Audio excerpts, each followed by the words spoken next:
Hi, Professor Mgendi. Yes, Sam, how are you? Fine, thank you. Good, good. Sana. Thank you. Hi, Prof. Hi. All right, we're good to go.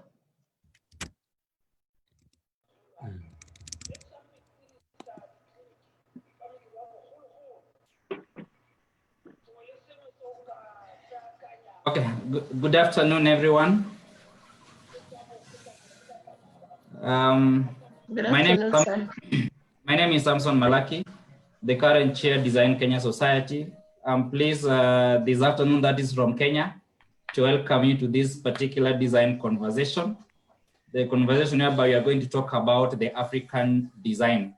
And I'm glad with us today, we're having participation from across the board.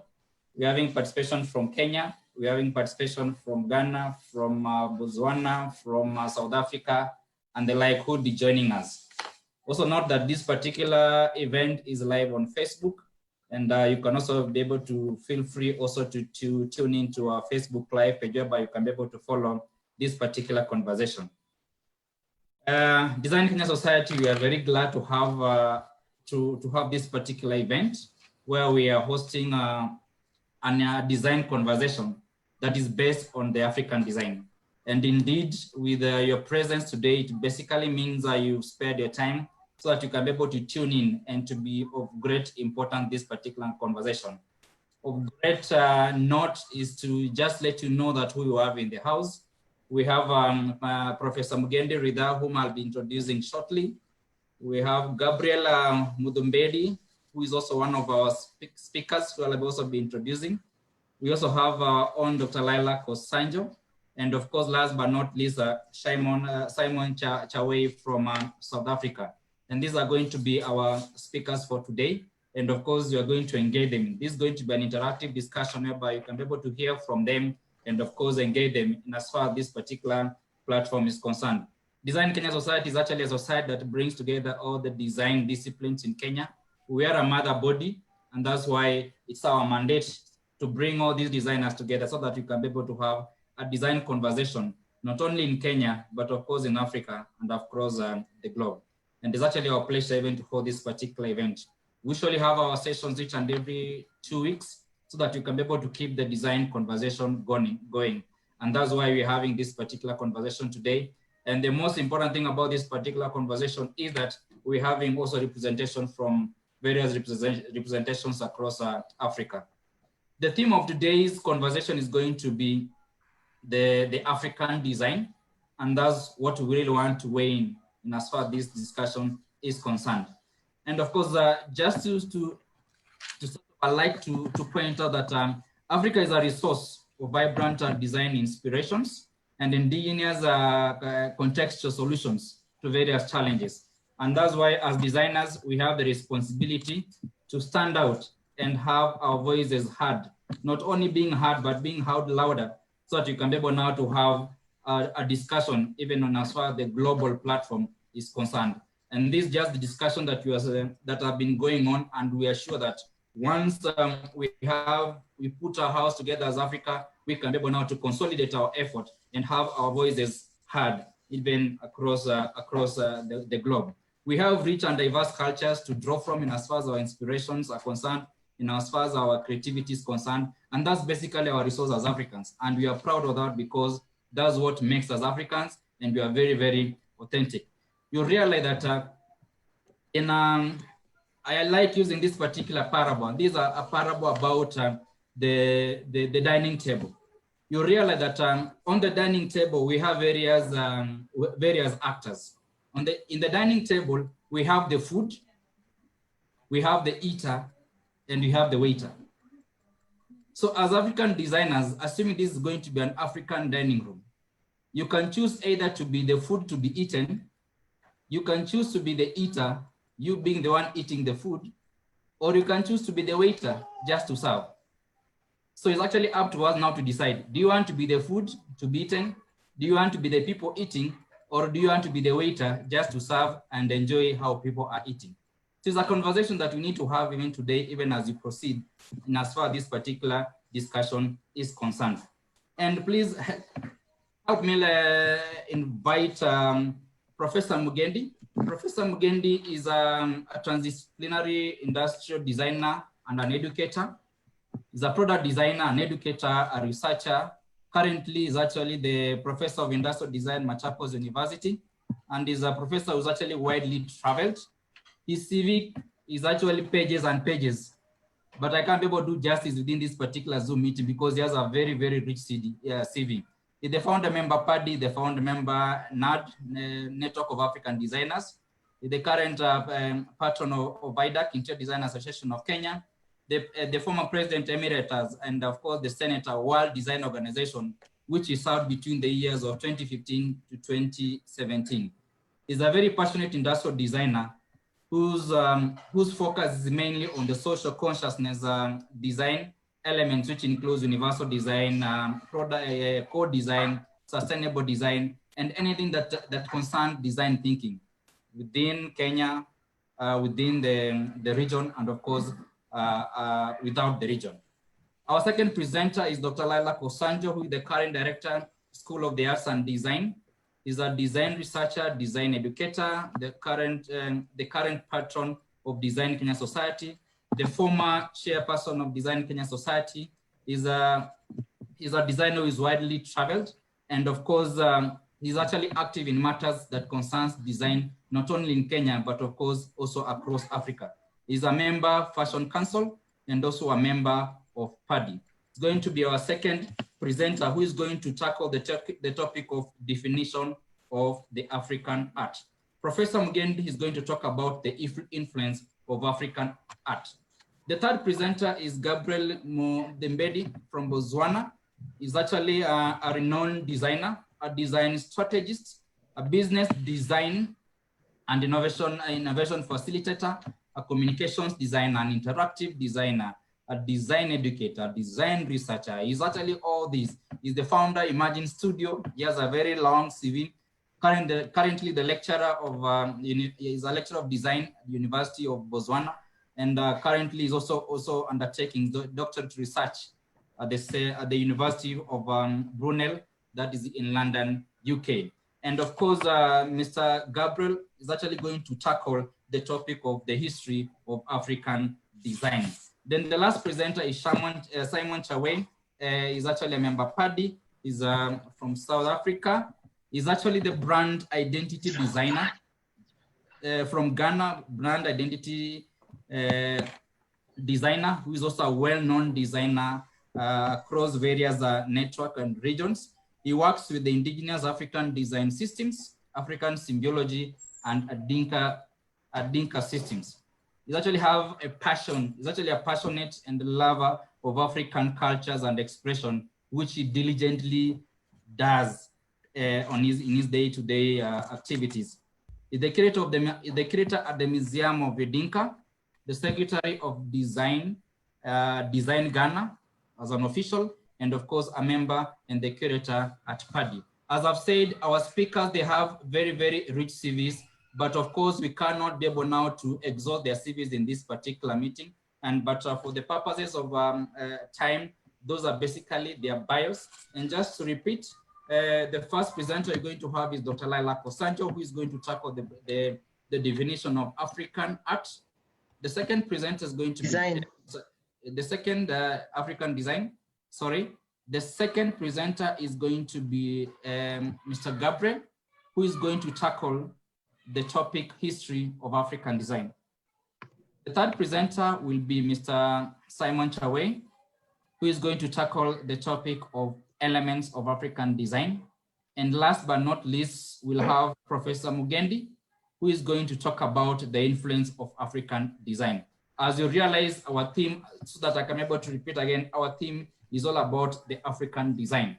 So before I invite the first presenter, I'd like also to just have everyone wave his or her hand so that I see if you are together.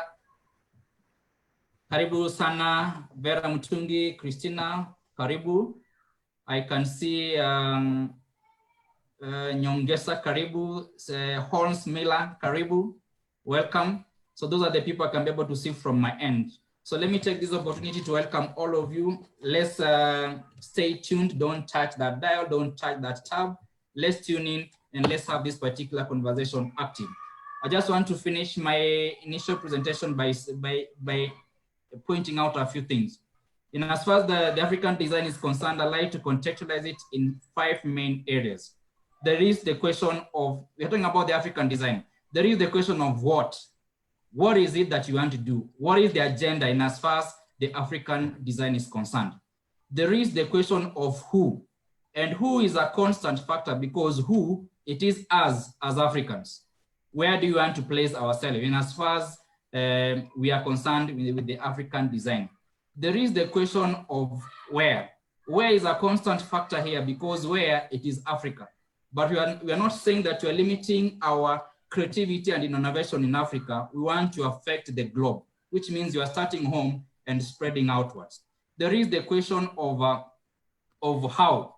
How is basically the methodology, and that's actually the big question that our presenters are going to tackle. How can we be able to have this particular conversation shared out there so that you can be able to have our voices heard in as far as the agenda, the African agenda is concerned. And of course, there is the question of what products are we coming up with? What services are we coming up with? What theories and breakthroughs are we going to come up with, even as African designers? Yes, we are proud of ourselves, but what is it that we are doing so that we can be able now to have our voices heard?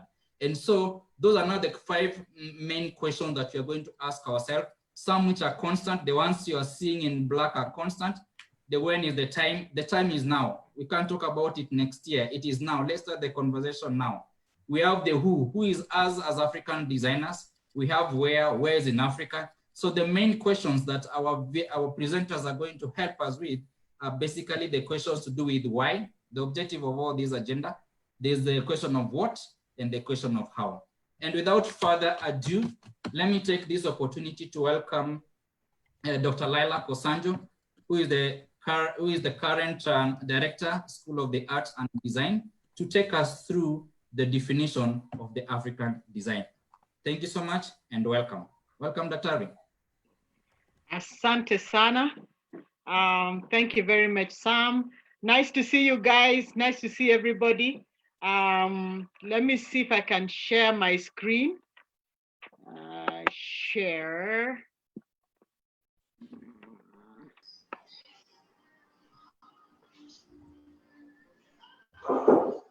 As Dr. is sharing participants, please let's feel free to use the chat. We can be able to use the chat to write questions, to write comments, to write suggestions. And if you're not talking, please have your mic on mute. And if you want to ask a question, you can just to raise your hand, wave your hand, and I can be able to see it and I'll give you an opportunity. So once the presenters have done presenting, then you'll be able now to bring in the questions at the end of the discussion. Karibu Daktari.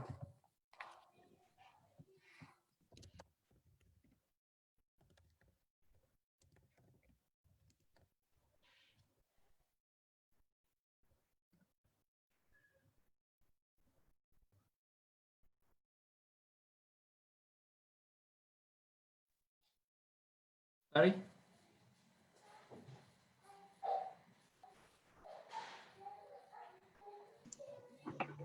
We can see your screen. Yes. Maybe if you put it in present mode so that it fills the whole screen. I do what? I press? That TV icon at the bottom of your screen. It is well. Go ahead, Dr. I'm seeing it. Don't worry. There. That's fine. Yes.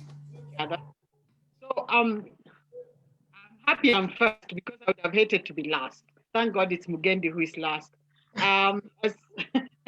As you have heard, I'm Dr. Laila Kosanjo, based in Nairobi. That's my contact. And I'm happy to be with you this afternoon to talk a little bit about African design. Just a little bit because I'm not an expert. I'm not an expert here. That's why we are here. We are going to learn from each other. And I'm really excited because I can see the the African giants in the house. So, what is the definition of African design? I'm talking from where I am sitting in Nairobi. African design is any design that is referenced from the African continent. Anything that is referenced from the African continent. It could be even a Volkswagen if we can trace it to Nairobi. That to me is what I call African design. And that's the broad definition, and I like to keep it like that. African design, from where I'm sitting, picks up from the environment from where we stay, like Mount Kenya. I say Mount Kenya because sometimes when we talk about design in Kenya, many of my compatriots, including myself, we refuse to see what is here, and we are running away from Kenya and going all over the place looking for inspirations, and the inspiration is here. Mount Kenya. Last month when we were doing packaging for the tea entrepreneurs, Al-Nur, one of the tea entrepreneurs, said that we have to have Mount Kenya and an elephant on his tea packs, because that's what makes his tea sell in China. Mount Kenya and an elephant. So his tea packs, that's the brand on the packaging. We have oceans like the Indian Ocean. Can the Indian Ocean influence design? Can a designer use the Indian Ocean? We have rivers, we have lakes, we have plains. Many designers have been using the savannah as a point of reference. And there's even a color scheme called savannah.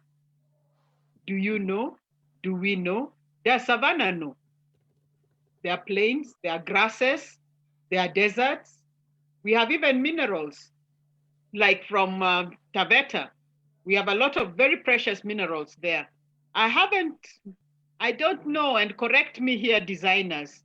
I'm not sure that there is a designer in Kenya who is very well known for jewelry design, using minerals or precious minerals from Taita or anywhere else in Kenya for that matter.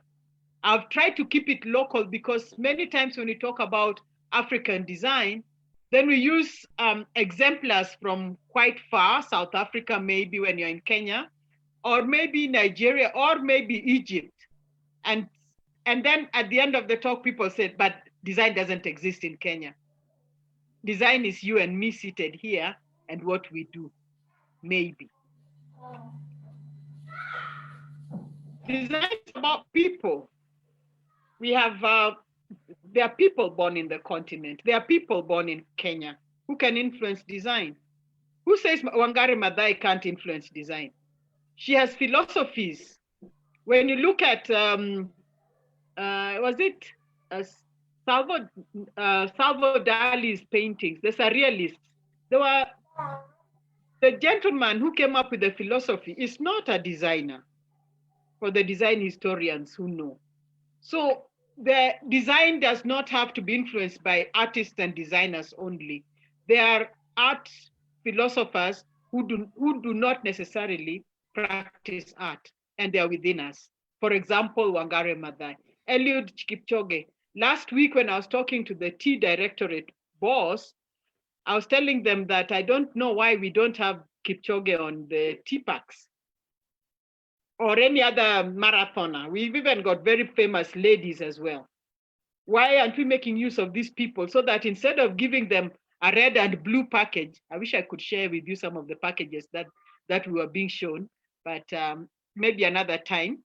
Why aren't we having people whom we can relate to and with whom we can tell a story? There are very many. And I've put there Magdalene, we've got Lupita now, we've got Obama. Obama is famous. We've got Motondi. But I've been to Obama's village. And what struck me when I got there was that they had these things which the quail trappers. Have you seen a quail trapper with very many little nests like which attract the quails? That's what I saw in Obama's village in Siaya. What do you know about where Obama comes from? And how are you using it to influence your design? How are you using it to make African design? I've only got 10 slides, so I'll be through in 5 minutes. I was really excited about my friend Anyango Mpinga, and you can Google her site. She's a fashion designer. But these images that you see here is called Kondu Udo. Kondu Udo, if you're a Luo, you'll know that it just means this big headdress on this guy's head. And not only is the big headdress, it comes from the ostrich. And if you get into her website and read the story above on the Kondo Udo collection, you will see that she really took time to be inspired by the ostrich, the bird. And she made the fabric prints, she made the fashion, which was all flirty and flowing, and she made the story, and she made a beautiful collection. If you saw the collection without the story, you wouldn't understand that it is African. It doesn't have the kitenge colors, the vibrant kitenge colors. No, it's very sleek, it's very flowy. It is African, and it's called Kondo Udo. I'm a Luo, I can't even pronounce it, but don't worry about that. So she's made fashion out of, she's made a story to create her fashion. Anyango Mpinga has her website is really dynamic because it tells a lot of stories. I think there's more stories than the fashion featured. But if you look at with me in this page that she has here, you can see the ostrich feathers at the top there with her silhouette. And then at the bottom, you can see the yellow and the headdress, the crazy headdress. For a long time, and the Nigerians are very good in this, where they create this mystical but very eerie kind of imagery, which is representative of Africa. I normally make my students laugh because I was telling them when you go to a fashion show, like in Paris, then the French fashion comes in and they're all flirty and flowing and slim and all. And then the European fashion comes in, and then the US fashion comes in, and then the African fashion comes in. And what do you expect? A shock. African fashion doesn't have to give people a shock. It is just fashion. African design doesn't have to give people a shock. It is just design. It is just good design. We have architecture, shapes. Let me go back. Let's see if I can go. Yeah, okay. We have architecture, the shapes and materials, the interiors of households, and the implements within households. You and me might not see what this manyatta is. You might not even feel like going into this manyatta, but that's you and me. Why did the Vogue from Japan decide to come and do their photo shoot in Africa in a manyatta? Vogue Japan. Are we not seeing these manyattas?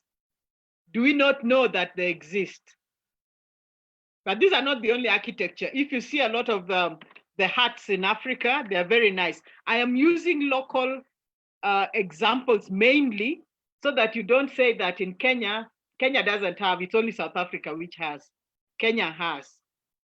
Every country in Africa, every tribe in Africa has design. And if you belong to any of them, then we should be writing about you now, because you know and you practice it. Look at the plants and the animals, the big five, the wildebeest, the birds, the livestock, the fish. These are sources of African design in one way or another. They can inspire. Last week when I was talking to the boss at the tea directorate, I said we should have Masai Mara tea, because when you sell Masai Mara tea and it's easy to sell and it's 100% pure Kenyan tea, in the UK, it makes sense I am sure they will nod their heads because they have heard about the wildebeest migration. What they haven't known is that we can make good tea out of it. And this has happened in Uganda, where they've done a lot, and Rwanda, I think, where they're doing a lot with the mountain gorillas. And you can Google about the mountain gorillas. They've even got a worldwide club for coffee and tea because of the mountain gorillas. Why aren't we seeing them? Or we are seeing them, but they don't make sense. Or we are seeing them, but we think people will reject them. Let us think. And not think because we want to go into Google. Let us think and use our environment that we have so that we can make what we define as African design. Now I've taken the last image there. The model is Louis Vuitton with his Masai shuka. But on the other side is the Masai neck piece, which Woodcham in Kijabe Street has used to make furniture. This table was selling at 128,000 shillings because it's a mixture of the Nokitang and Louis the 16th or Louis the 6th from France. So he has mixed French and African inspiration to create a high caliber for the high-end table. These are things that are available to you, I hope, but you can share with us so that we can begin to see and appreciate why we are not looking at them. I put the Louis there, and I've used this again in a paper that I've just published on the fashion in Kenya, because Joy Mboya, if you know Joy Mboya of the Go Down, she said if the Kenyan national dress had considered the Masai shuka as a person, if we had used the Masai dress, Masai shuka in the Kenya national dress during its design in 2004 or something, it would have been more successful because the Masai shuka is already an acceptable brand in itself.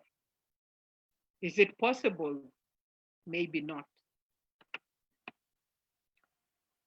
But then we have folktales and folklore. Tinga Tinga is very, very popular because it's got these edutainment programs. But we have Omieri. I don't know how many of you heard of Omieri. Omieri, a couple of years ago, we ran a competition for high school students. And I think it was State House girls who won. It was a global competition around around 5 universities, five institutions. And State House girls won because they talked about Omieri, and they animated the story of Omieri, very much like what they're doing with Tinga Tinga a little bit. And so they won the competition. But Owen and Mzee are very popular in Mombasa, for those of you who go to Mombasa, because they are always together. I hope they're still alive. Mohawk was shot at outside Nairobi National Park a couple of years ago. It's not a lion, it's Mohawk. I know one of the elephants died last year, I think it was, or was it earlier this year? He had a name. Can we appreciate and re-examine what we have and what we can make of it?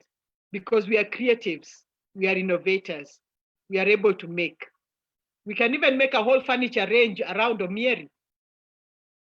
We can make a whole fashion line collection around Omieri.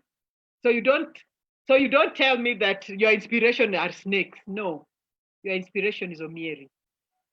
Your inspiration is not the wildlife of Kenya. Your inspiration is the wildebeest migration.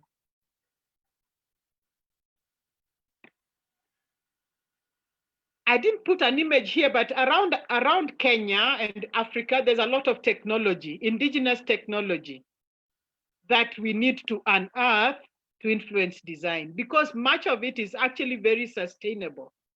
When you look at sustainability, you need to look at production systems, production equipment, raw materials, the indigenous systems, and even energy conservation around Kenya, and in the wider context, maybe around Africa. When you look at how they used to conserve energy, if you look around where I come from, no, not where I come from, but around Kano, because they didn't have trees even before, and they had to cook food. So they used cow dung, but they made their stoves in such a way that when they put two little stalks of maize, it can cook a whole meal. It was sustainable. It was reducing the use of energy. So we can re-examine these systems.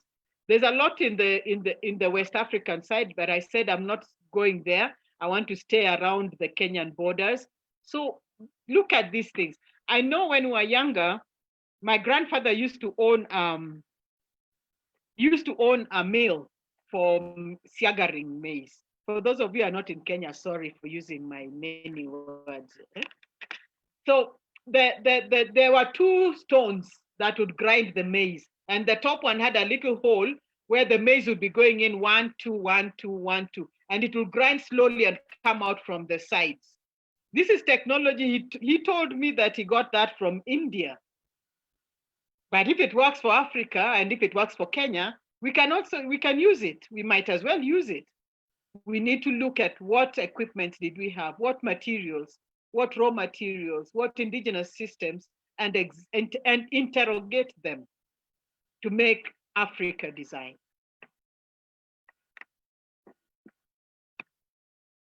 I think this might be my last slide. The reason why probably I was being asked to define Africa design is maybe because there's an absence of Africa design. Where's the gap? Is the gap in the design people who are trained in Kenya and they are not on the radar? Are they not working in Kenya, so they are Kenyan trained, but they are making names in Europe or in US or somewhere? So we cannot touch them. We cannot call them. Are they not recognized in Kenya so that the researchers are not talking about them? The researchers are not appreciating what they're doing. There are no books being written. Why is the definition lacking? Are there no designers in Kenya living well off design? They are designers. They are like me. You hustle a little here, hustle a little there, say a little here, say a little there. Can design not support a good life for Kenyans? Is that why we want to define Africa design again? Are there no people doing, talking, writing, inspiring, or defining Africa design? So we are saying it might be there, it might not be there. Let's talk about it. Is it absent? Is it absent? To what extent is it there? To what extent is it absent? Are the people not there? Are the books not there? Are the stories not there? African design. African design is any design that is referenced from the African continent. Thank you. Wow. Thank you so much, Dr. Lilac Osanjo, for that precise and articulate presentation you've made in as far as the African design is concerned. You started by saying that that definition is home-based, and he said that it's from the context where she's operating from. We are a number of Africans on this particular platform. The question is, do you resonate with the definition as outlined by the African design? This tries to take me back. I am a museum professional, designer based in the museum, and each and every year, ICOM, which is International Council of Museum, always come up with a revised definition of what museums are all about. The question is it an opportunity for us each and every year to relook at the definition of design and try to improve it based on what is happening, it's just but a question. But of course, what you've heard from today is that she's mentioned that Africa, we are very authentic, we are rich. So she's actually pointed out that let's appreciate, we have a lot. So let's appreciate what we have so that we can be able to creatively use what we have to influence design. Thank you so much, Dr. and God bless. Next, I want to bring in another speaker. As I mentioned to you, for those of us who've joined us at the moment, you're highly welcome to this Design Kenya Society. We are having a design conversation in regard to the African design. And we're having 4 presenters. The first presenter has just concluded her presentation. And I'm pleased to bring in the second presenter, who is going to be Gabriel Mudoledi. Gabriel Mudoledi, sorry for that. Yes. Yeah, sorry for that. You have 15 minutes to make your presentation. And for members, kindly note that we'll have questions at the end of all the presentations so that you can be able to have them pick them up. Thank you so much, and karibu sana, Gabriel Modebedi from Zone. Yes. Thank you so much, sir. And Dumelang, that's how we greet in my language in Setswana, from Botswana. And thank you so much, Dr. Laila Kosanjo, for the insightful presentation. And I'm really glad to be a part of this discussion today. So in terms of the history of African design, it's quite difficult from the definition, just as Dr. Osanjo had highlighted. But going back in time, in terms of Africa and looking at its arts and crafts movement, Africa is quite rich in the arts and in its culture, some of which are actually just visual and some are intangible practices in terms of what Africans do. And then the nature of African art is quite diverse, because if you move from the east to the west and down to the south, there's quite a lot that's different that happens in those different parts of Africa and per country. So it's quite difficult to say this is African art and this is African design in particular, but referencing Dr. Osanjo, that yes, anything that is inspired by Africa can be regarded as African design, which I highly concur. And then when it comes to design and African design in context, African design then stands as a derivative of African art, and it was inspired and is still inspired by the arts and crafts movement in the African context. And then there's quite a lot that has been happening over time, and there's quite a lot of influence from the West that has actually now influenced, African art and modern day African design.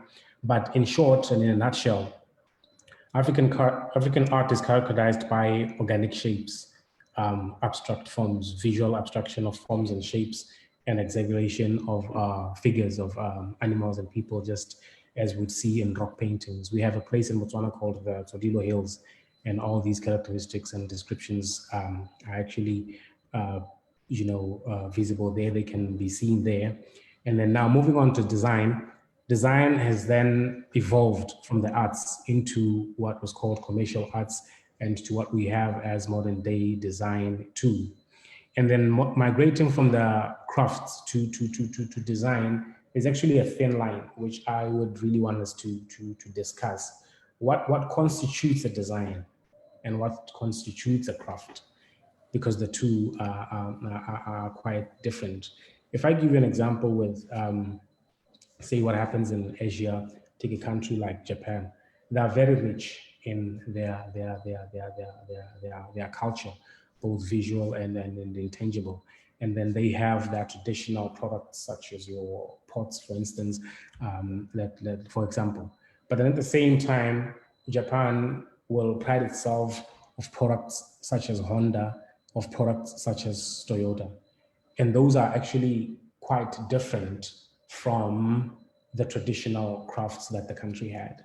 So now, like I was saying, that was just to give an example of how different crafts are from designs.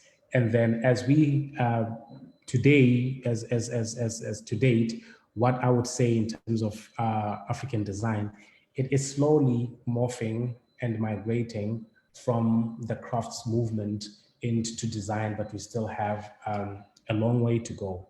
Because if you take design in context and defining it, design shapes ideas into practical and attractive propositions for customers. It can be regarded as a connection between creativity and innovation.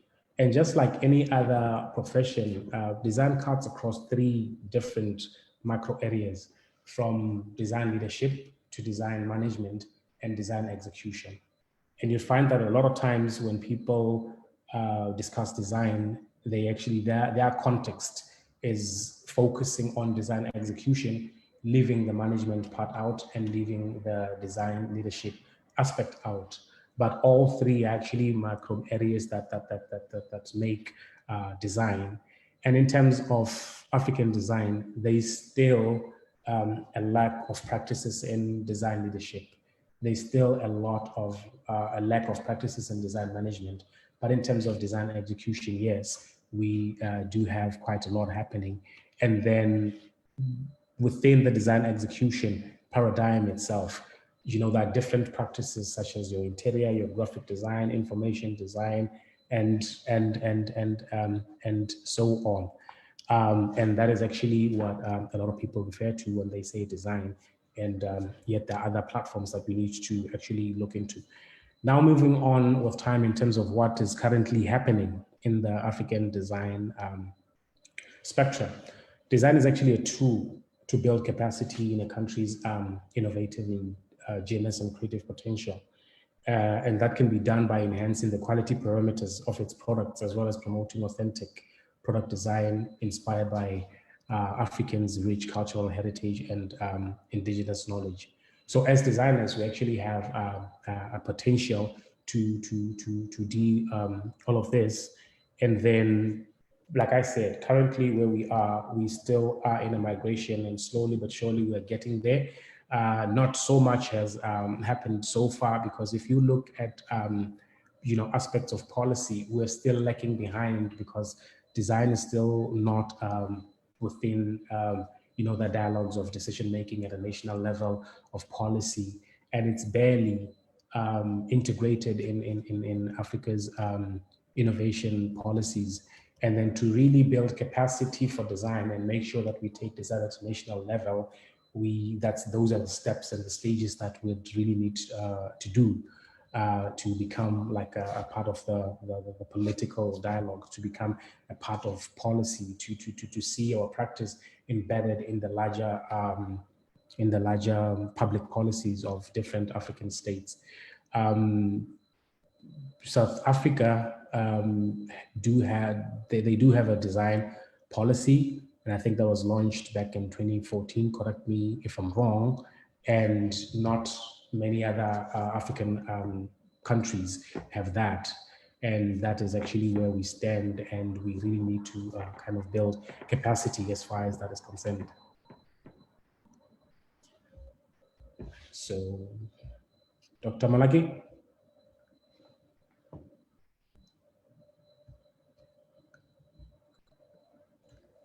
Mike. Yes, Mike Osan? Yes. Lucky? Yes, carry on. Yes, well, basically, I was just that brief, just taking it from time immemorial to where we are and where we need to go. And I'll be open for any further questions regarding what I just said. Thank you so much, Gabriela Modibedi from Botswana, who has actually given us a presentation in line, a concrete presentation in line with the history of African design. And of course, what is basically mentioned in brief is they need to have clear policies, they need to have clear leadership, they need to have design as a tool to build capacity in as far as our different areas are concerned. And of course, design having to be part of the political dialogues from various government entities, so that the discussion in as far as design is concerned can be propelled further. Thank you so much for that. And any question on on Mr. Gabriel let's feel free to put the questions on the chat, and of course be able to have a time whereby you can be able to do the presentation on the same. Next speaker online, who is actually a very good friend of mine from South Africa. His name is Simon Chawe. Simon Chawe from Ghana. Simon Chawe is going to take us through a presentation entitled Elements of African Design. And so I'd like to request Mr. Simon Chawe to unmute your mic and take us through the presentation. Thank you, Malik. Okay, so I think time is not on my side, so I will quickly go straight to the presentation. Can I share my screen? Yes, sir. You can. Okay.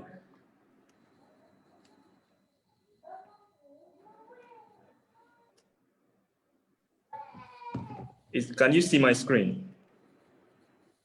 Not yet. Not yet.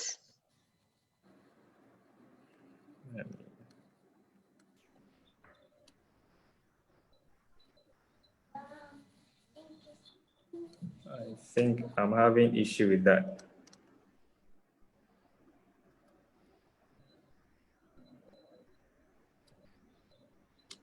Can you drop it on WhatsApp for me? And as you start it, we'll be able to put it up. Okay, okay. I'm up. You're up, good. We are waiting to see it. You mean I should forward it to WhatsApp for you? If you could drop it to my WhatsApp, I can show it for you. I can be able to stream it from here. I'm wondering why I'm not seeing the sharing button. On the bottom, because you're co-host, you should be able to share. Uh-huh. Yes.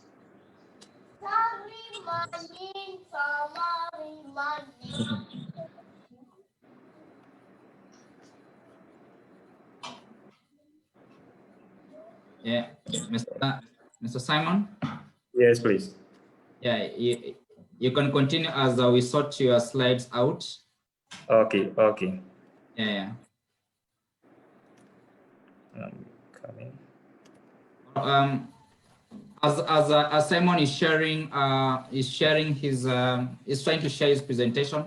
Maybe if you have just also to take this opportunity to welcome those of us who've just joined us now. These are conversation on the African design that we are actually having right now, courtesy of Design Kenya Society. So feel free to be part of this discussion, and please hang on until the very, very last presenter makes his presentation and we get through the question and answer. So far we have presentations from two presenters. We have two to go, then we can be able to engage on the Q&A session. So welcome, and in Kenya we say karibu sana. Can you see my screen now? Yes, we can. Yes, Simon, your screen is there. Proceed. Okay. So basically, I think I'm talking about African design element. And if you look at most of the African design elements can be seen from the various elements that we see in our everyday lives. You could see what we call the scarification on bodies that shows wavy lines and dotted lines and other patterns among some colorful designs worn by Kenyans. Now, in a HuffPost, this thing, Soren Peterson made the comment. He said the true beauty of African design lies in how it takes a complex concept like spiritualism. I think I'm losing a lot of my slides, so I might have to rely on my slide over here. Let me see. You can speak through it and we'll listen. Okay.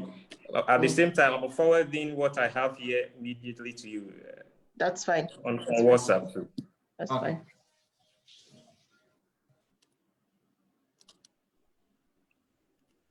Just a minute.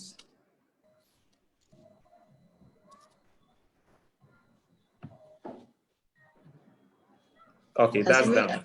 All right. I've sent it, so you could see if you can help me do that. But for now, I can continue with my slide over here. Yes. Yes, Okay. yes, yes. Okay. So the true beauty of African design lies in how it takes a complex concept like spiritualism and condenses it into a generic symbol without losing the intent. So that to me is the holy grail of design. Now, I asked the question, can the design elements of African design can the elements of African design be easily identified? One, I want to clear these facts. I want to mention these facts that will help us or our audience to appreciate what we mean by element of African design. One, we have a heterogeneous cultures in Africa. What I mean by that is that if you take, for example, each tribe or cultural expressions within a particular African country, share some prototypical cultural or design elements with its neighboring tribes. For example, if you pick a country like Ghana and you say Ashantis, we have the Fantis, and if you pick Ghana Dangmes, we have a lot of tribes in just that one particular tribe, and they have several elements or cultural expressions. So basically, likewise, if you take, let's say, an African country, each African country shares some prototypical cultural or design elements with other African countries. So you see that we have shared culture. And if you notice, I keep mentioning that we have prototypical cultural or design element, meaning when we say design elements, we are basically referring to cultural elements. Now, any African design element is predicated on understanding the culture from which it originated. In other words, there is no African design history without a study of African cultures. I may have to repeat that. In other words, there is no African design history without a study of African cultures. So for example, so if we have a design curriculum that does not give us a well-rounded view about design in all parts of Africa and all parts of the world, then there is a problem because we cannot function or be able to create innovative products and solutions without an understanding of our cultures, because design or African design is predicated on understanding the culture from which it originated. If you pick the very words of Esther Malengu from South Africa, she said, when they speak about me, they will say she traveled the world, painted and held onto her culture. You see that again, she mentioned her culture. It's all about her culture. She never left her culture. So for us to function as creatives of Black, indigenous, people of color, creatives or creatives from African descent, or African-born creatives, we need to have a better understanding of our culture. Kabir, were you able to see the slide now? It has come in a distorted format. Can you send it as PDF? No problem, but I am going through. But here it is still the initial slide you put up. Okay. The mixed half and half one. Let me try and reposition it from what I'm seeing here. I think the app was not doing justice to the slide, but can you see what I'm scrolling through? Yes, that's full slide now. Let me put this image there whilst I go through. I'll show the rest of the image when I'm done. All right. Okay. So now we know an element. We have to define when we say African design element or element of African design. I will first begin by speaking about what is an element of design. An element is an abstract part of something. So when we talk about African design elements, we are basically saying they are actually abstract representations of cultural values, drama of life, and then cultural expressions.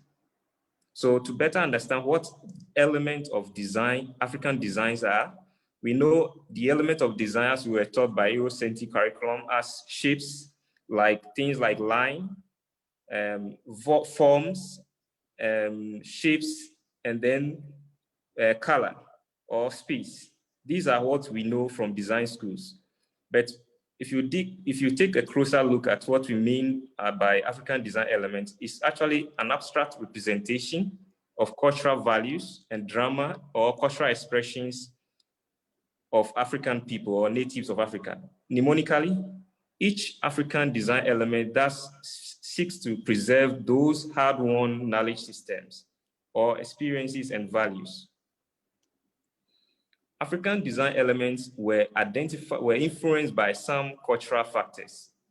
One, natives, or more genuinely, our ancestors, or the caveman's daily interaction with nature. We could talk about, we can easily identify with sympathetic magic. For instance, when we are talking about design element of Africa, when the caveman drew a circle and then drew an antelope inside the circle and then drew an arrow through the antelope.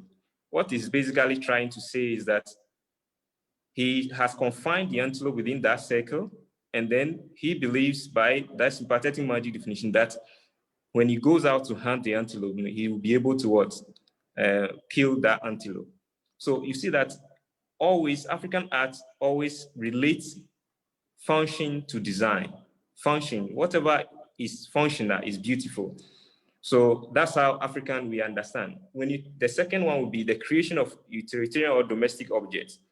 For example, a clear example I can give is if you see the wavy lines on earthenware pots or vases in Africa, you will see this, whether it's in, let's say, Nigeria, Ghana, Kenya, or Zimbabwe, you often see these kind of wavy lines, and among other prototypical elements that you see on the vases, ceramic vases or earthenware pots.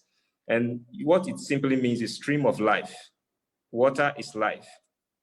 So each African element actually has a meaning. Elements of African design are universal in their interpretations. What do I mean by that? In other words, you see, you cannot make any valuable meaning out of an element of African design in any African country without placing that abstract objects or element in an African cultural context. So for example, if you pick, let's say, the Akwaba door or any cloth, a traditional cloth patterns you've seen in any traditional cloth, you cannot actually appreciate its meaning until you first ask, where is it coming from? Which people created this? You have to know the country, the tribes that actually has these things in play. That will be able to help you better understand that the meaning. For example, if you take from Zimbabwe, we have Jiri Riretsu, I think a traditional cloth worn to invite the hunter spirit medium. It is usually given to men when they go out and look for a job. So you see, if you see the objects as it is, you might not be able to fully understand. So where do we begin this interesting observation if we want to study or begin to research about elements of African design? I will begin to introduce that. If you go to, I've interviewed over the past 10 years, I've been having some interviews with seminal figures in Africa. And one of them is Dr. S.K. Amanuke. I've also interviewed Professor Ablade Grover and the rest. And one thing Dr. S.K. Amanuke said that I think is very important to this presentation is that if you go to most Western museums, let's say German, British or American museums, for example, the Museum of African Art in New York, the museum is curated like they went to all African countries in the world and collected all the works of Africa. So if you really want to have a better idea about study African art and design, these things are not much more museums we have in Ghana or Nigeria or Zimbabwe or Kenya, but you will even rather see them in Western countries. Now, but I could also lead you to some other places within our own jurisdiction that we can invite people, maybe visitors, to be able, or non-native to be able to appreciate. If you go, for example, the Menchia Palace in Kumasi, Ghana, you will be able to see these elements I'm talking about. If you go to W.E.B. Du Bois Memorial Center for Pan-African Center, which is in Accra, Ghana, or Artist Alliance Gallery, also in Ghana. In Cape Town, South Africa, we have the Gold of African Museum, which I think from some inquiry I've made from natives over there, the museum has been closed for some reasons. But this museum actually has all kinds of gold works from all parts of Africa. Now, if you may want to also follow the Pan-African Design Institute platform. I'll show the link when I finish the presentation. Some of their discussion and things that they are doing over there will also be able to open us to some discussions like this. Now, other interesting observation could be from the Kenya Google Arts and Culture. That's an app that you can also Google and see. You see, observe, we can also, but more importantly, if you go to any African country and you want to study or observe, learn from the elements of African design, the best way to have that experience or learn from them, it will be by observation. You have to observe the culture of the natives, from regalia, memorabilia, that's objects that are marking some important events or personalities, like the gold weight or the golden stool. You could also learn from maybe the Ndebele hat paintings. My pronunciation might not be right, from Zimbabwe. I think we have one in South Africa, that Ndebele hat paintings in South Africa. In Nigeria, we have the Auza cap, which has about thousands of different design elements or patterns that you can learn, you can observe. Now, let me quickly take you through, let me come back and take you through the slides which I have. Okay, please, can you see the slides? Hello? Yes, you can see the slides. Okay, Yes, okay. as I hear. You could see some examples. I'll end my presentation by showing you some typical examples of African designs from Africa that has some prototypical elements, shared prototypical elements in design elements. This is an artwork by Esther Malengu. And then you could see that if you see the painting on the wall and even the cloth that she is wearing, you see similar patterns inside. Now, when we come to kente cloth, you see that this kente cloth similarly has a design from locally designed fabrics in Nigeria. As I said, some of these design elements of Africa has some shared prototypical elements. Now, you could see this is from a fetish priest initiation house. You could see some of the doors over there. These doors share some prototypical element with the Ghana Equiaba door. You see that I've mentioned that the kente has some shared element with the Ghana kente cloth. You see that in terms of elements, we should not also just think about line, shapes, and space, but we also can talk about color. And when I interviewed most of the design seminar or luminary designers or artists, some of the things they've stressed on is that when you talk about color in Africa, we usually do not have colors like a tint of these or gray of these or colors that are turquoise and all those names.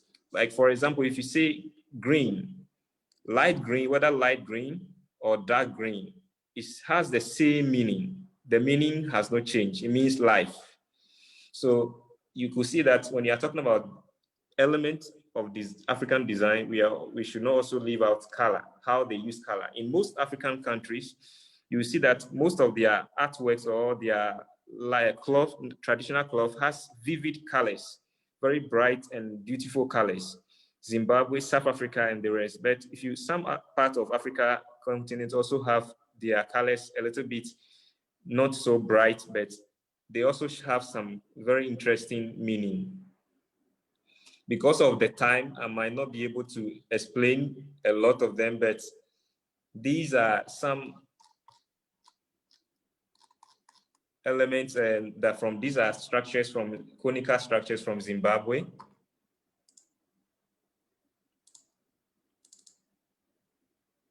That's the conical tower of Great Zimbabwe. This one also is the Imbele heart painting that I talk about in the presentation from Zimbabwe. You could see the various design elements at play. You see that the design, the patterns and colors you've seen over there are replicated on the drums we have over here.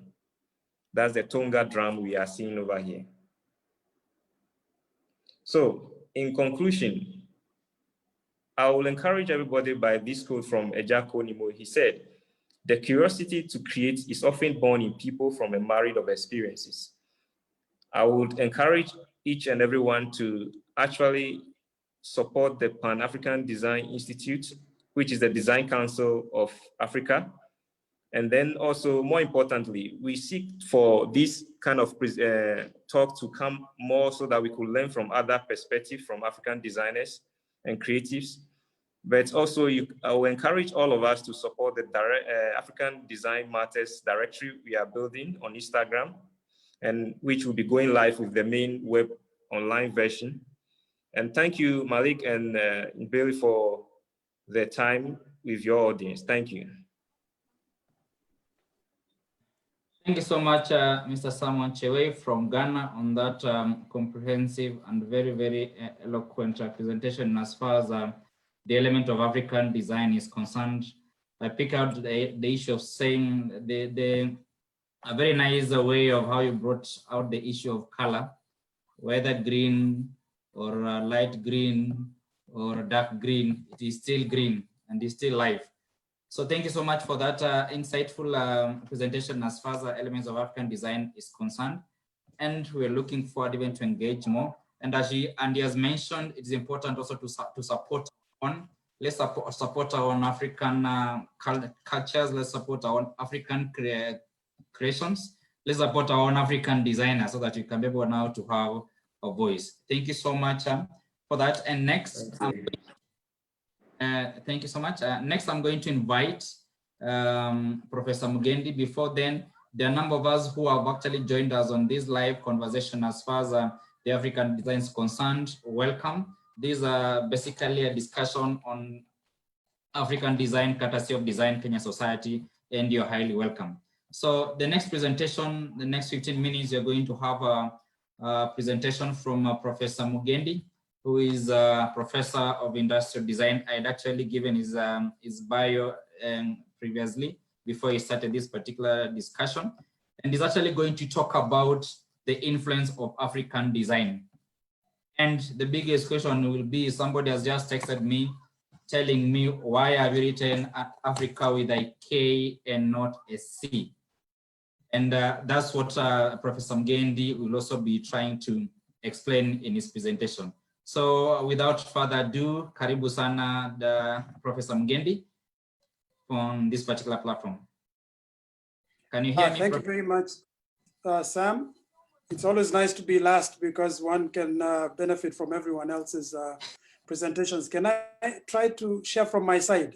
If you don't mind, just minimize that. Yes. I try from my side. And everyone has spoken well. So I have one of these Ndebele blankets, which has just been mentioned by Simon in the previous presentation. And what I'm going to do is, because everyone has given a very good kind of sense, Lilac started by giving us an idea of what African design means and also focused quite a bit on the Kenyan context. Gabriel gave us a nice historic overview of the relationship between craft and design, which is rich in Africa and is a good foundation for us to begin. And then Simon has kind of taken us through the continent to show some of the overarching themes. So it's my pleasure then, because I'm just going to focus on one person today, because my topic is about the influence of African design.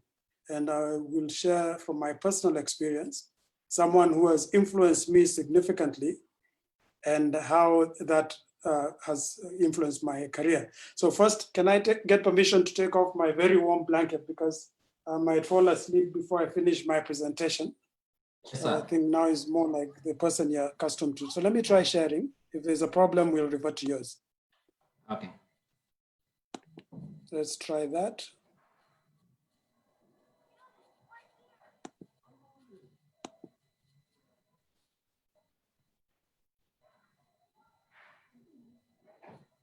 Okay, so you've got me, right? Yes, it's there. Can you put in full presentation mode? Yes, I have. Yes, now we are good. Excellent. Proceed. So today I'm going to be speaking about one particular person whose authentic interpretation of African craft and African design and African art has influenced not just Africa, but also caught on in other parts of the world. And if you see from that map of Africa right there, it's inspired by the Ndebele and other Southern Bantu colors.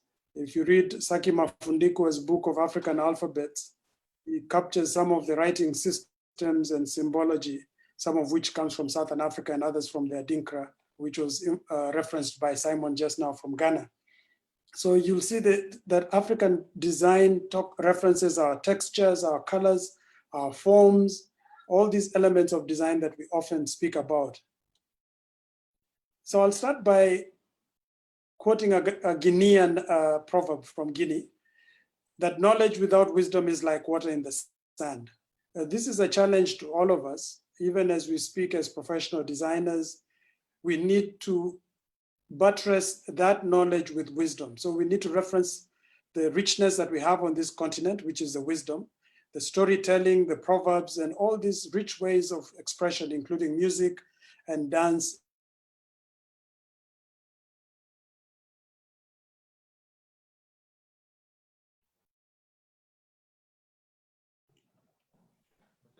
Still there?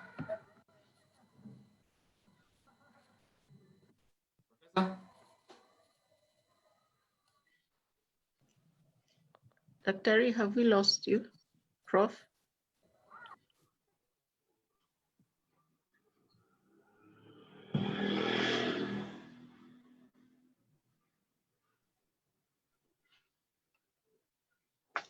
Looks like we are having a challenge with Professor Mugendi's connection. Professor Mugendi?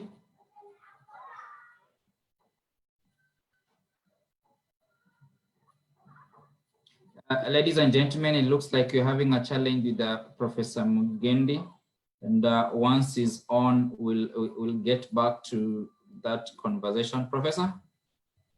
He's logging in again. His connection went down. We can field a few questions as we wait.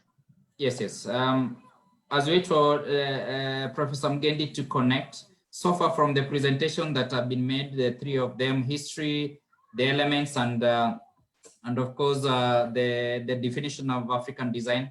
Do you have anyone who wants to raise a question as we wait for Professor to join in? You can just unmute and ask a question. So far from the three presentations made.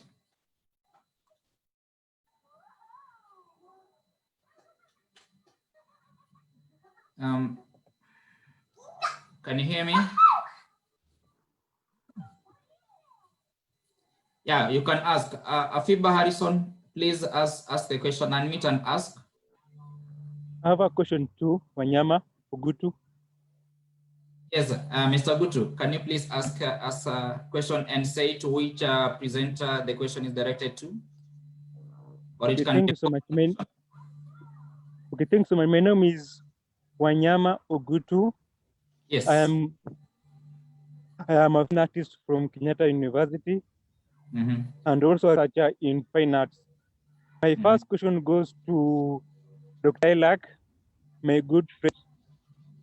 Yeah, one is that, do you agree that the perception of definition of African design has been altered by European education that you have received from our university? Thank you. Thank you so much for that, Mr. Gutu. And this goes to Lilac. Lilac, unmute your mic. That's a brilliant question from Mr. Gutu. Chair, Mr. Gutu is asking if the question has been answered by by the European?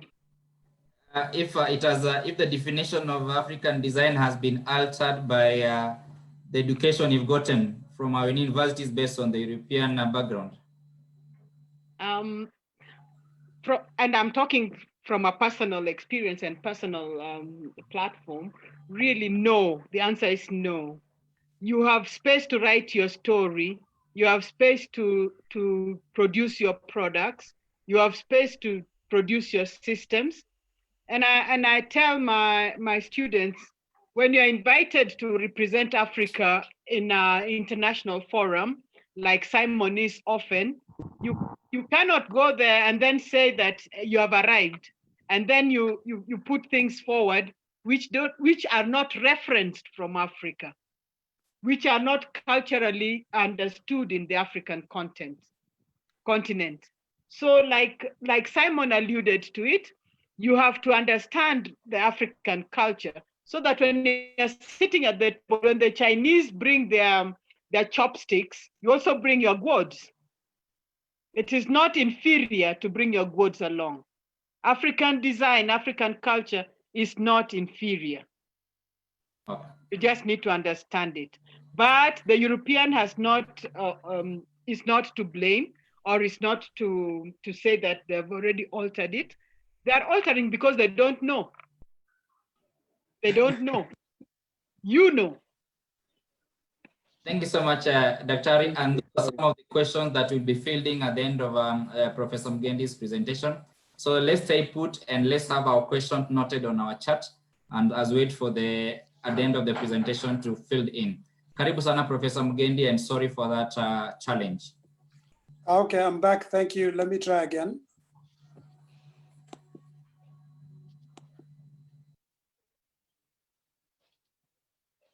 Okay, so I just started speaking about Esther Nikwambi Mahlangu, who's a traditional Ndebele artist. And she's from the province of Mpumalanga in South Africa, who started this painting when she was at the age of 10. She'll be 85 years old this year. And I just found this particular person to be an expression of the things that I think a good designer should have. Her influence is quite pervasive. She's actually influenced people way beyond Africa. And I'm fortunate to be one of those who has been influenced by her in terms of appreciating our traditional crafts, as well as what we can do with our own traditions. So Esther came into international repute in 1989. And as you can see from this particular image here, you can see that was commissioned by BMW when they launched this 525i, and BMW called this the BMW art car. And they were recognizing her talent and also the fact that she was a cultural and creative ambassador for South Africa. That was back in 1999. And then in 1997, British Airways actually commissioned her, and they used her motifs and color schemes on some of their aircraft. And that was something that really put Africa, and Esther, of course, by extension, onto the global map. So Fiat, when they released the Fiat 500 in 2007, also gave her that challenge, and she worked on that vehicle. And you can see the Ndebele, art and the colors even on the wheels and so on. And then iTies, which is a Swedish sneaker brand, in 2015, also gave her commission to do. And what I'd like you to appreciate is just how versatile Esther's work is, despite the different platforms or media that she's working on, from shoes to aircraft wings to cars and everything in between. And then this year, she actually worked on a Rolls-Royce Phantom, which is one of the most expensive cars in the world. And for someone like that to get that work when she's 84 years old shows me the durability of African design and her capacity to influence several generations ever since she became renowned. And she's also done all kinds of other, media, from, flat work to bottle designs for different alcoholic beverages. And what I wanted to conclude with is something that is spoken of in Africa, but I'll quote the Ghanaian version of this proverb, is that those who are born on top of an anthill take a short time to grow tall. What Esther has done, and you can see in the background of her homestead, she's created a kind of a workshop and where she trains younger people from her own culture, mainly young ladies, because young ladies are the ones who do the kind of work of painting interiors and exteriors of buildings. This is where this art form came from, so that she's investing in the next generation. And that generation of young designers is going to find the world more receptive because of the pioneering work that Esther did. And maybe it's a challenge to all of us to always do things with legacy in mind. Think about how what we do can help the next generation do things better and faster and hopefully easier. And I was very fortunate to have met her, some time back when I was in South Africa, and I was thoroughly inspired. I'm still very inspired by her work. And I'd like to just end by saying the influence of African design, as you've seen from Esther's case, if I can now switch off from here and come back to what we were discussing.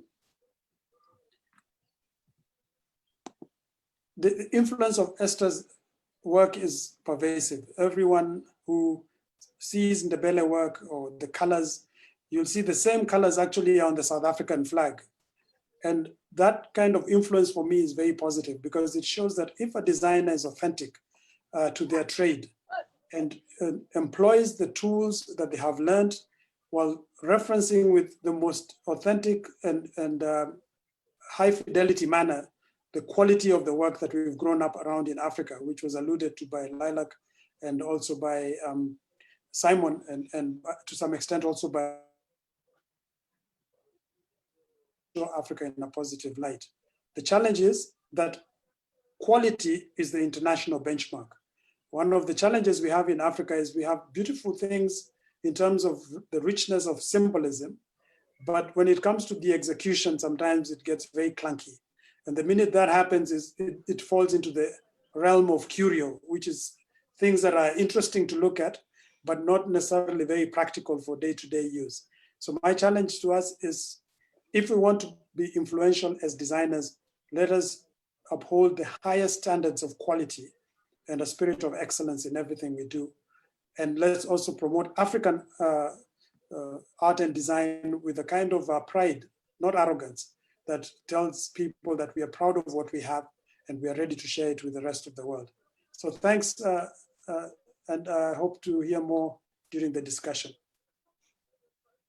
Wow, thank you so much, Professor Mugendi, for that nice roundup on presentation.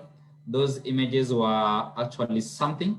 And it's good you brought up the issue of quality, because you'll find that most Africans or most African designers, we are good at what we are doing. We are very authentic at what we are doing, but now when it comes to quality, there's a bit of a compromise there. And that's a good challenge to African designers. So thank you so much, Professor, for that insight. And as far as the influence of African designers is concerned, and basically the element of having to maintain the trademark for longevity purposes. We are going to the next session, and the next session is going to be a question and answer session. And at this point, Kia, you will help me in the background if there are some questions that have been dropped by our participants.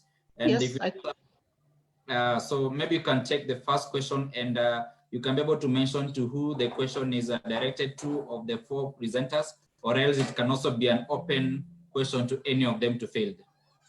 The first one is an open question. On making design an integral part of policy making, the question is, how do we do that? Because design has been somewhat limited to the arrangement of elements other than a problem-solving tool. So Afib is a design student who's asking, how do we make design relevant to our politics beyond lines and colors?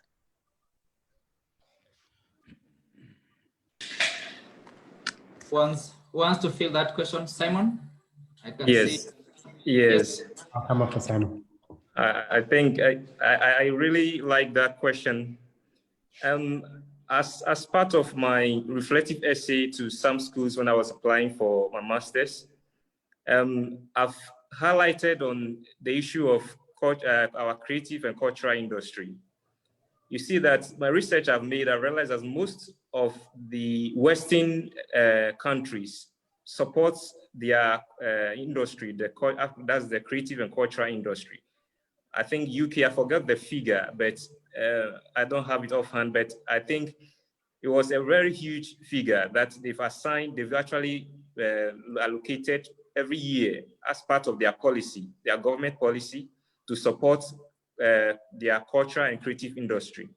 And not just that, make sure they support, create a space that will encourage creative to be able to learn and study. If you visit some of their libraries, UK's libraries and museums, some of their schools like Glasgow, Nottingham, and then King's College and the rest, you see that they are surrounded by museums and libraries that has art and design books over there. So this is I think the pivotal point where we can actually begin to see that the government or the country, a particular African country, they can only see or benefit from the art aside the lines and dots we talk about, if only they include it as part of their design, their policy. But that is not something, that's something that is, I think, is quite missing. They see design as a beautification element more than something that can actually influence policy. So I think the major challenge is not from the creative themselves, but government's participation or involvement, or how their perspective on African government perspective on the creative and cultural industry. Thank you.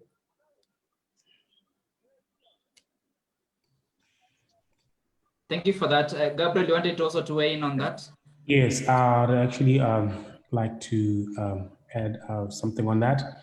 And thanks a lot for the question. That's a very good question. It goes back to, I'll start with the three macro areas that I made mention of earlier, that just like any other profession, design cuts across three main macro areas, which is design leadership. And that entails it's a strategic tool that enhances competitiveness in businesses, and it could be also adopted at a national level where designers become policymakers themselves. And then the other part was design management, where we manage design activities, human and economic resources. The last, which is design execution. So a lot of times when people talk about design, it's the design execution element that they refer to, living out the management aspect and living out the leadership aspect. So when it comes to policy in design, there are two different ways in which it could be done. It could be policy for design by policymakers and then different stakeholders within policy communities of different countries. But it can also be policy by design, where the designers themselves where the leadership heads. And it's beyond color and space and form. It's beyond management, but it's at a leadership level. So that's how actually design becomes part of national policy dialogues. And a lot of countries have done that. I mean, the UK Design Council has driven that with subsequent, programs to build capacity and support design. Because at the end of the day, if we are at an execution level, we're going to need government interference for capacity building and enhancing our industry, just like just as it happens with other professions. And but like I said, to answer the question, what happens is designers at a leadership level, beyond execution, beyond the technical skills, where that leadership had to be a part of those dialogues, and then they develop policies to support industry. Okay, Yeah. Wow, thank you so much, Gabriel, for that insight on as far as that question is concerned. Kesevere, do you have another question? Yes, there's another question from Holmes Miller, who asks if Simon can speak a little bit more on colors and the meanings he shared. Simon? Yes, I think that, yes, when we are talking about color as an element of African design. And thanks, Sherry, for the question. Okay, so when you talk about color as part of element of African design, we kind of have other meanings that are a little bit Eurocentric. But if you have some interviews with seminal figures who are in the arts and design, you will learn that usually our meaning, the meanings we associate with colors as African designers usually has to do with observation or things that has to do with nature. For example, if you're taking, like we mentioned, we talk about the color green. The color green like has, no matter the variations of green we have, yellow green, blue green, or whatever colors, or the tint or a dark shade of green, as Africans, we still held on to the one color, which has to do with vegetations, the color of vegetation and colors like that, that usually depicts life. Then when you talk about colors like, we talk about brown or colors like that, or within that range, then we are trying to talk about F colors, which also represents strength. Then if we look at other colors that has to do with red, usually when the caveman, when you read Sympathetic Magic, the caveman actually kills an antelope. He removes the skin for clothing. He actually has the fat burned for fuel, as for light. And then he uses the blood of the antelope as color to paint on the caves. And red simply means danger in most contexts as we've known. But red, if you look at most of African colors in all their flags, you see that we have red, I think red, green, and then yellow. And then the dominant color being black. So these colors are usually associated with things that they interact with in nature more than any other meaning assigned. And sometimes to better understand color in African context, you have to think about it also from the spiritual context, because most of the things we understand as creatives in Africa has to do with metaphysical. They are very metaphysical. They have spiritual connotations more than just a color that we associated with things we see from a Eurocentric perspective. I don't know if I was able to answer Sherry's question. Sherry, let us know if you've been answered sufficiently. I would like to pose a question to all four panelists. Simon has brought up something more than once about how, I'll get back to you, Sherry, in a bit. Okay, thank you. He asked one question more than once about how the African connection to design is metaphysical. Now for the young urban designer who has not had much experience with all these, they don't feel very connected to all this African vibe. They see it as very craftsy and very not cool because of what they have been raised to do. What would you say to that young African designer? In a meeting we had recently, many of them were categorical, saying, but African design should not influence. And we're like, but you are African.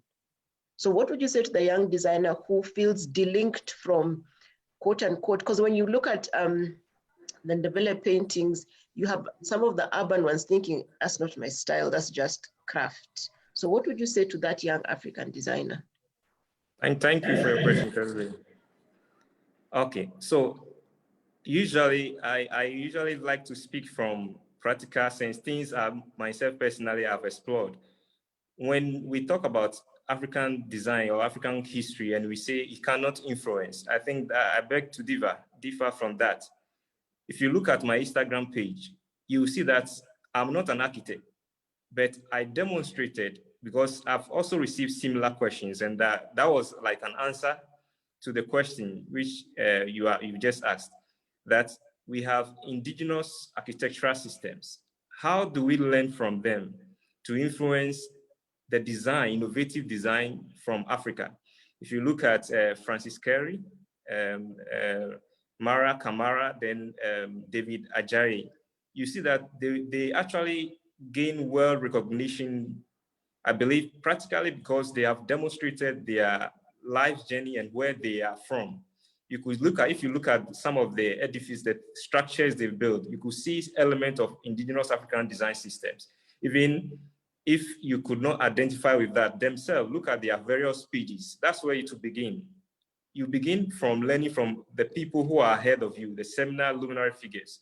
And you could see that even David Ajari, for instance, his page, his Instagram page, has current design elements or structures, mud houses and things that has design element patterns. I think quite recently he shared something that I commented on, that it resembles the logo I designed for the African Design Matters page. You see, so these elements are out there, so it can influence. From Ghana, we have the Larabanga mosques from in the northern part of Ghana. And I use that structure, that element, there are some design elements over there to create other design, architectural design systems that can be explored in a natural sense. That's where I think we have to begin. So there is always a practical or an influence aspect if we but begin to listen. I think much of the challenge for a lot of upcoming creatives out there, or for example, people who are African descent, who are not native, like they're actually not having a direct contact with these elements and knowing their meaning, is that they refuse to observe. I think everything has to do with, if you but pay attention enough, you'll be able to appreciate it very well. And to get a better understanding of how the people have actually demonstrated the use of African design elements and colors and things like that to in a practical way, or that influence their craft and profession, we could learn from the directory, like I mentioned, that we are creating. I think it's very timely that we all pay attention to some of these things. You could just go through the directory, Instagram link, the African Design Matter list, and you could see a lot of works. In fact, I came across the work from Brazil. I think, is it Gomora Lopez, or I forgot the actual name, but something Lopez. I think she has these traditional cloth texture designs, and they are so amazing. It's the most beautiful thing I've ever seen. And there are a lot also on the page that actually has influenced, is beginning to influence the way I think about design and how I'll begin to actually solve problems. So there is much to learn, and I think we can only learn by observing. Thank you. Thank you, sir, for that comprehensive response. I'd like to ask to pause there and ask a question to any of the presenter. But before then, Holmes Miller wanted to say something. Please unmute yourself. Yes, thank you. And I'm calling from Connecticut, where I'm outside of New York City, and where I'm really appreciative of the time that in COVID and pandemic and Zoom, it brings the world and culture and wisdom together. And I thank you for this opportunity to learn. And I'm enjoying today's discussion greatly. And I wanted to ask Simon, the slide that he put up, if he could define, there was one where we saw the basic colors on cloth. It was he spoke, it was he just put up the Ghanaian cloth, and he spoke of one color, which was green, and it seemed to have a few other colors, stripes. It had yellow, red, a blue. Could he tell me what those other striped colors mean? Okay. Thank you. Mr. Simon? Yes, let me try to share that very slide.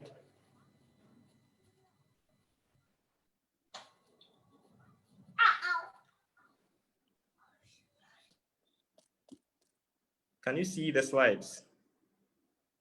Yes. Sherry, is it this one?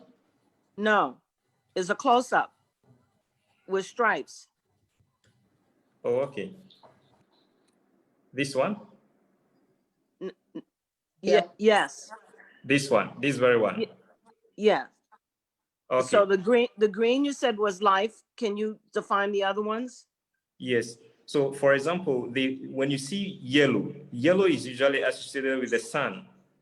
So when we as Africans, from African symbology, to better appreciate or better be able to interpret color, you have to actually relate it to a particular object or a particular value or something that's from nature. So when you take a color like yellow, the dominant thing we can see is from the sun, right? So the sun, what's the function of the sun? So this is how you interpret color in an African or symbology. So the color of the sun shows brightness. So it's in this context, it shows brightness, and it shows vibrance, meaning it shows excitement. And at the same time, it depicts heat. You see the sun from the sun. So the meaning of color we usually originates from a particular, you have to actually associate it with a particular object. Then you'll be able to actually relate this associated meaning. When you talk about color of like blue, as we are seeing over there, though the color look a little bit like turquoise or something like that, it's still blue in an African context.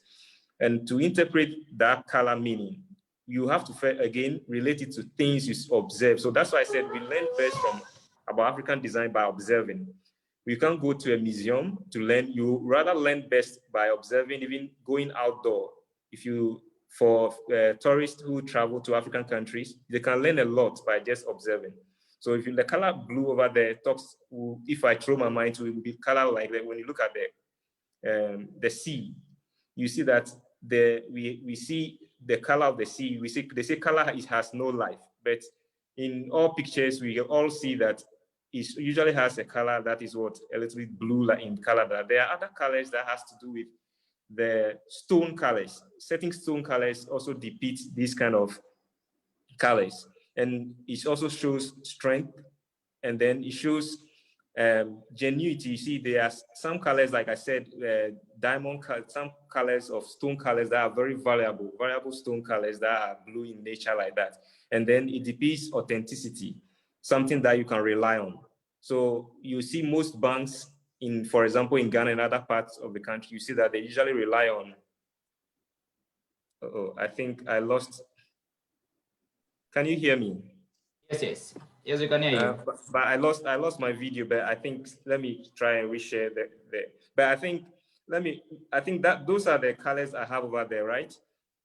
Those are all the colors out there. Then when you talk about red, I think that if there is red there, in Ghana, for instance, we associate green colors has to do with mourning, or colors that are red has to do with danger, or it has to do with something that relates in most contexts in Ashanti. You see that they usually use red colors or black in funerals. So these are some parts of the reason why you see the color I mentioned in my earlier presentation. In my presentation, that the caveman usually kills the antelope, and then he uses the blood as red color and you see killing, meaning red is usually associated with death. I hope you get it.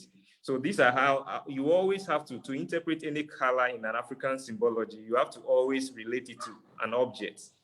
Then that object, the meaning or the symbolic meaning that object has, will be able to interpret color. Okay. Thank you, sir, Mr. Chawei, for that answer. I hope Ms. Miller, that answers your question. I think Dr. Terry has something she'd like to say. Yes, Dr. Terry. Thank you, Chair. I think it was Gabriel who was talking about craft and design. And among the issues of affecting or impacting on African design is crafts, because African design has emerged from craft. And over the years, we have not been able to embrace the other features that Gabriel was bringing up. So the African design has remained primarily as a craft. Because we have, and Gabriel listed some of the things that we need to do with that craft to make it into design. On the young Africans or the young African designers, if they do not embrace the culture,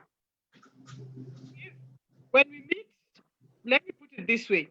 When you come from Kenya and you go to South Africa, we are mixing African cultures, the Kenyan culture and the South African culture, or the Botswana culture, which means that you're bringing something onto the table. So when we look at the direction of the sun, I interpret it in the Kenyan way, and the Botswana, we look at it and interpret it their way, and then we will compare notes. So you have to have an identity, you have to have a stand so that you can contribute to the local and international design arena. Recently, when we're looking at the Afro-China relationship, we are looking for Kenyan artists and designers who can embrace something from the Chinese culture and come up with a mixed model of products. So that means that you know something which is Kenyan or African, and you know something, they know something which is Chinese, and together you come in to blend. So you come with a Chinese African blend. You cannot have a blend if you don't understand where you are coming from. It is part of your identity, it's part of your training, it's part of who you are as a designer. The last thing You're breaking. Oh, am I back? Oh. Yes, but you're still breaking. Okay. Thank you, Dr. for that. I'd like to ask a question to Modibedi, and this is a question that is directed to you. Are you still there? So there's a question from Afiba Harrison, who is asking, in his presentation, Mr. Modibedi mentioned that African design evolves from the arts. I just want more clarification because one of the earliest accounts of African art and design is that of the cave art, which resulted out of necessity other than aesthetic purposes. For example, sympathetic magic lead to the cave paintings. In my humble submission, the latter preceded the former. Mr. Modibedi, please, would you want to weigh in on that? Yes, thank you, sir. And thanks a lot for the question. I'll actually build on to what Dr. Osanjo has just highlighted, that Africa is quite rich in cultural heritage and indigenous knowledge. And we can't really divorce design from being a derivative of the arts and crafts. So what happened in terms of the arts and crafts of Africa is highly and very influential in terms of shaping the form of African design. And what design stands for is actually a tool to build capacity into every country's indigenous and indigenous knowledge and creative potential. So basically, and that cuts across architecture.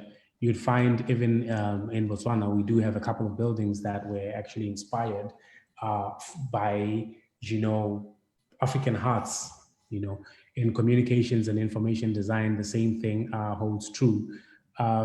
Simon made mention earlier from a graphic perspective, as a communications and information designer myself, there are so many identities that I've actually developed that were actually based on the arts and crafts of Africa. And like I said, African art is actually characterized with those organic shapes, abstract forms, and very naturalistic shapes. And then modern day design, which is rather minimal and defines African design, actually borrowed from those arts and crafts. Okay, Thank you so much, Mr. Mudebedi, for that answer. I know we are pressed on time, but we'll field some few questions before we come to a halt. And this question is directed to Professor Mugendi. We have a question from Kelly, who says, "My name is Kelly, design student. I have a question. When designing product inspired by African community or tribe, how do you make sure that the communities will embrace it, especially when you come from a region with tribal rivalry?" Professor? Well, that's a very interesting question, but also a tricky one, because design uses a universal language, particularly when you look at the different elements of design. And the example we shared on the Ndebele is very clear because of the fact that it's a high fidelity interpretation of what the Ndebeles do. But on the other hand, if you can synthesize elements of design from different communities, then they will find themselves to be more agreeable, because I agree, sometimes tribal chauvinism may kick in, but every community is proud to see others embrace their designs. For example, the Kente cloth coming out of Ghana, the Maasai beads coming out of Kenya, the Zulu beads as well from South Africa, and so on. So I think one cannot eliminate conflict, because you need to educate people to understand what symbolism means. But symbolism is very powerful. It can unite or it can divide.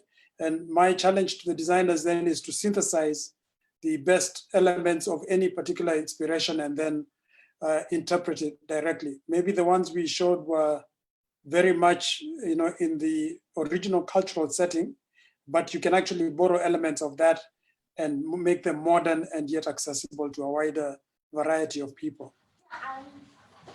Thank you so much, Professor, for that answer. Then we also have another question. This is directed to Mr. Simon, and it's on the integral part of policy making. And the question is, so I'll read the question as it is. On the making of an integral part of policy making, she said the question I have is, because design has been somewhat limited to arrangement of elements other than the problem, i.e. solution oriented. So as a student of design, I've been wondering, how do we make design relevant to our politics beyond lines and color? Mr. Simon? Yeah, I think we've answered that question already. Sorry? I think we've already answered that question. Okay. I mentioned, yes, I've addressed that. I mentioned that to actually be part of, in fact, if we talk about, there are a lot of, let me bring a case of Ghana. There are even majority of national rebranding that were not actually assigned to professional creatives to work on. There is that bridge between government and the cultural and creative industry. Of course, there are some bodies that represent cultural and creative industry, but their work or the effect of their work has no direct impact to what creatives do. So her question, I was saying that if you study UK, most of their schools are surrounded by museums and then tourist attraction centers, which the students can learn from. And aside that, every year they've allocated the money to invest into cultural and creative industry. I wonder if that's the case for every African country. So you will see that there has to be that recognition first from government before, as a creative or a design student, as she's saying, you can have a part to play. But aside that, you see, design, even as I've interviewed one luminary artist, Dr. S.K. Amenuke, I'll read, he said, we did a PhD research in Volta region and found out that a thing is not beautiful until it is what? Useful. See, this research was conducted among the people living in the Volta region of Ghana. The thing we Africans call beautiful is a useful thing. In other words, if the thing is not useful, it is not beautiful. So in conclusion, he said that we relate function to beauty. So if we are saying lines and shapes and things, in fact, design as defined by an African designer, has to really relate first from what function. The thing has to be functional. So we have a function, we create solutions. For example, if I told you, I mentioned that I learned from the Larabanga mocks and was able to create a functional design. So I don't know if I've answered the question, but the issue of policy has to really relate that the policy, to make a policy, the policy has to start from government's involvement in the cultural and creative industry. Thank you for that. At this juncture, I want to invite any of our participants who is courageous enough to give us his or her own perspective of African design. We've heard from our 4 able panelists, and I just want to invite any one of us who has his own insights as far as African design is concerned. Any?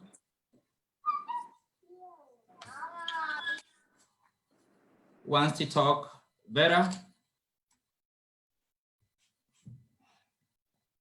Anyone wants to give his own or her own perspective of African design? I have a perspective. Yes, please. Hello? Yes, Mr. Ogutu. Continue in a minute. Yeah, thanks so much for the presentation. I really appreciate for that presentation. Thanks so much. My question just goes to about color. I think from my perspective, if you look at the African color, you're looking it based on the different geographical position, like the west, east, and again in the semester of the semi-African. So if you look color in this region, you'll find that it will have some different meaning. Example, the color from the Congo region, it will have a different meaning with the color from the northern region. Therefore, for me, I can look at it. And again, color goes with what called spiritual meaning and spiritual connotation. At times, you may find color red in some other region differs from color red in some other region. And again, even as I finalize, I can say that about color, you are given the meaning about color by the European countries, whereby the time of Pablo Picasso, sentiment is the one who they went on and studied color in the African. They give what to call an interpretation. That is what I can talk about color in my perception. Thank you. Okay. Thank you for that, Mr. Gudu. And I will field 2 more questions as we draw towards the end of conversation on African design. And this one goes to Professor Mugendi. We have a participant called Mark Donnell from Dublin, Ireland. This, and I read as it is, as a front-end developer, I have seen huge focus on development and tech-related content coming from Africa recently. I have not seen the same level of focus on African design in mainstream tech talk in Europe, USA. Do you see African design having a bigger impact outside Africa in the near future? Yes, that's an excellent question, and I do agree that maybe we need to look at design in a broader way. I think the way in which we phrase design also may be a bit of a challenge, because design is not just products, it's also services and systems, and also user experiences. And when you look at the applications in technology, the overlap between design and innovation becomes very clear. But we need to also look at tools like design thinking, which actually demonstrate the efficacy of design way beyond just making objects. So for example, we'll be talking about design policy, Until we start to talk about tools of design, people will only understand design from products. And as long as it's looked at from products, then it's limited. So the idea that we're seeing technological ideas coming from Africa means there's innovation going on the continent. But the way in which that innovation, first of all, is packaged and then consumed in the rest of the world has maybe a bit of it's a problematic one. And we need to start to look at design in a much broader sense, even as practitioners of design, so that people can also understand that design is not just the end product, it's also the process and the tools that are used in making those things. Thank you. Thank you for that. Mr. Gabriel, would you also give your thought on that in a minute? Gabriel? Oh, yes, sir. I'm back here. Your thought on the same question? The question that do we see African design actually moving past the borders of Africa? Yes, in the near future. Yes, I would say it's very influential in different aspects, because I mean, Professor Mugendi gave an example of how these automotive design companies have actually been adopting and using African design in terms of developing their products. There was cars that he showed us. He showed us sneakers, footwear design, and different types of products. That is actually one good example that shows that our design, African design, has actually gone past the borders of Africa. And then, in addition to that, Prof. Mugendi did make mention of the fact that design goes beyond execution, beyond technical making of products, to services and systems, to leadership, as I mentioned earlier on. And there are so many systems that are actually used in the West, Europe, and even the United States that have actually borrowed from African cultural systems and designs, ways of doing, of thinking. There's quite a lot that has been happening, a lot of examples out there. And yes, I definitely feel that in the future, our design, African design, will actually go past, the borders of Africa alone. Thank you so much. All our presenters will take that, all our speakers will take that question, and I'll invite Simon to weigh in on the same. Do you see African design having a bigger impact outside Africa in the near future? Bigger impact, that is. Simon? Yes, I strongly believe, because if you look at, if you've been following, anyone has been following the trends on Instagram, for example, especially, you see that a lot of African architects or creatives in general are being given recognition by their products. I've seen some videos of showing process of some architectural systems that are being influenced with the prototypical elements within the lives of women in Kenya. And then you see that there is a lot, the world is now trying to embrace the whole idea of African design. So I think it's just the beginning. And sometimes it has to do with, on our part as African creatives or creatives of African descent, how we actually embrace the opportunity that is out there now. Because there is, I've spoken to Sherry Holmes, D. Milawi, and much of these issues have been raised, that there is a lot of reparation going on. And then the whole world, it seems the whole world want to see what we are made of. They want to see what Africa has to offer. So I think there is a prospect, there is a future prospect for us. Thank you for that. And lastly, Dr. Lilac, would you feel the same question? Yes, thank you, Chair. I think we are enjoying a bit of sympathy from the rest of the world. All the rest of the world has been discovered and written about. And all of a sudden, Africa is there and we have so much to offer, and it wasn't seen before. So before COVID, there was a lot of influx of European, Chinese interest in Africa, not only on design, but in very many areas and scopes. And so it is up to us to put our act together and be ready to receive some of this interest that is coming our way. So we need to package ourselves very fast and be ready to show the rest of the world what we can do as African designers. Thank you for that, and a nice wrap to our discussion. Ladies and gentlemen, this brings us to the end of the conversation, a very, very lively and rich conversation and diverse conversation we've had on the theme, the African design. And I want to thank all our speakers for having given their best in terms of their presentations.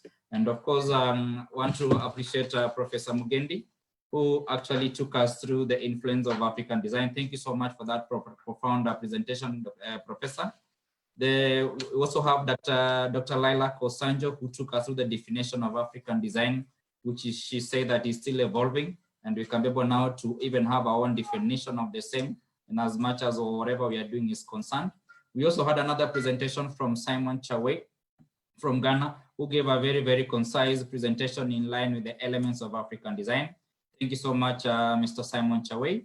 And last but not least, we also had a presentation from Gabriel Mudiledi from Botswana, who gave us a very insightful presentation in as far as the history of African design is concerned. This brings us to the end of this particular conversation, but the conversation on African design can never end. It is something that started, which will never have an expiry date. So each and every time, each and everywhere we are, let's have the conversation ongoing, regardless of where we are, regardless of who you are talking to, so that you can be able to propagate matters that concerns design in Africa to the higher level.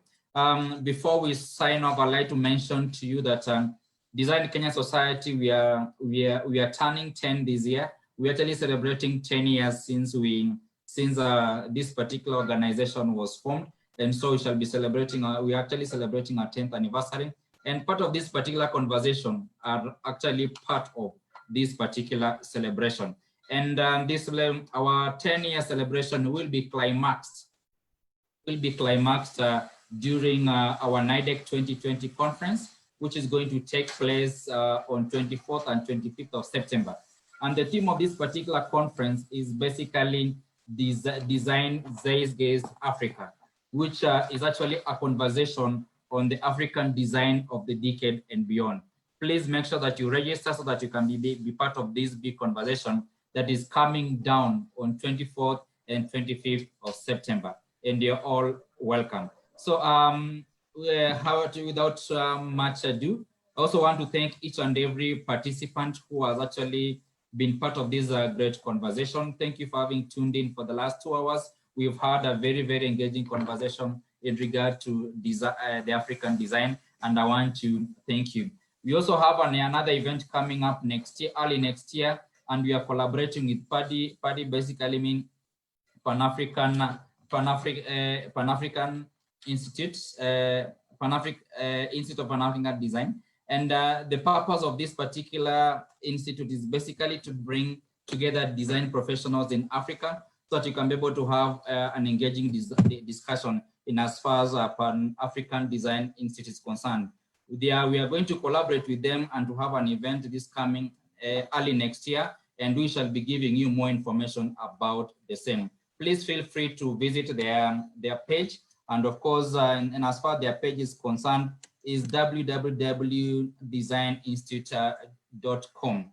Having said that, we just want to also let you know that for more information as far as Design Kenya Society is concerned, please feel free to visit our page. Please feel free to visit our Facebook page, and of course our website, that of course we can be able to have more engaging discussions even after this meeting. Thank you so much, and God bless you. And of course, I also want to thank the international participants who've been with us until this hour. We have Christina, we have Sandra, we have Felix, we have Kelly, we have Damian, we have Holmes Miller, who actually was with us since we started. Thank you so much for having taken your time even to be here together with us. And the most important gratitude goes to all our 4 speakers. Those were great presentations, And we hope to host you again and again on these conversations so that we can be able to have design conversation going on. Thank you and God bless you all. We can be able now to live at our own pleasure. Thank you. Bye. Bye-bye.